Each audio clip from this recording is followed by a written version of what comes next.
The Russian Black Sea Fleet has fired warning shots against a civilian vessel for the first time in this war. Why is Russia doing this?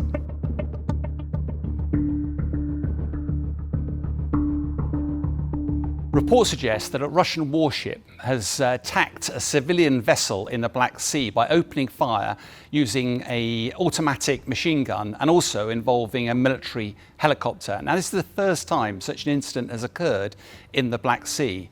The ship was allegedly, by Russians claim, going to the port of Izmail, which is a Ukrainian port, and the Russians will have been concerned about it exporting grain.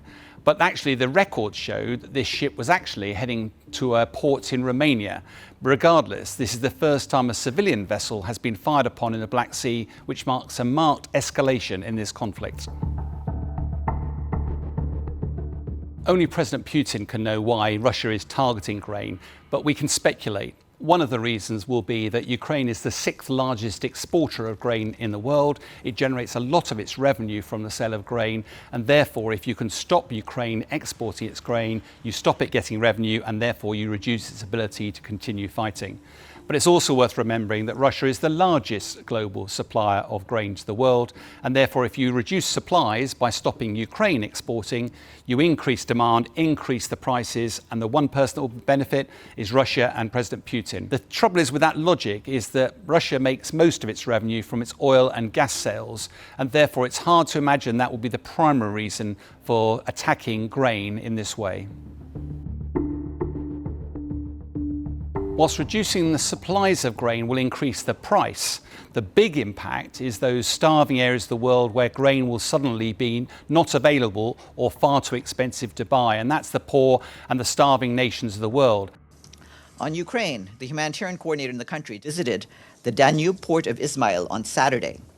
Her visit took place 3 days after it was hit in an attack damaging a grain storage facility. Ms. Brown noted that the thousands of tons of damaged grains in the attack would have been enough to feed approximately 66 million people for a day. Most of those nations, or many of those nations, lie in Africa, which has traditionally been a supporter of Russia, particularly in the UN Security Council.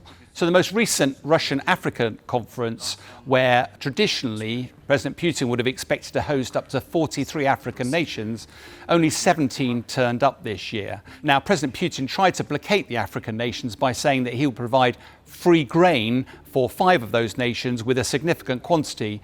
When you look at that number objectively, it was less than 1% of the grain that those African nations need. In other words, it was nothing more than a political sop. The Black Sea is not the only route out for Ukraine to get its grain out to export. One obvious option is via land routes. The challenge is that even a small seafaring vessel will carry at least 1,000 HGV loads, lorry loads of grain. So it's just not feasible to move the sort of quantities of grain that Ukraine has each year by land. Another option is to use the river Danube. It's the second largest river in Europe, but it is more expensive and it is slower using that route. And the routes by which the grain would go out would be across in Izmail and Reni. But Russia has sought to actually target those ports as well. The grave risk here is that Romania is just the other side of the river, literally a few hundred meters away. So the risk is that Russia is firing missiles hundreds of miles to target those port facilities with the risk of miscalculation just across by hitting potentially a NATO neighbour. And besides, targeting grain, targeting food is absolutely illegal, not only illegal in international law, but also contrary to the Geneva Convention.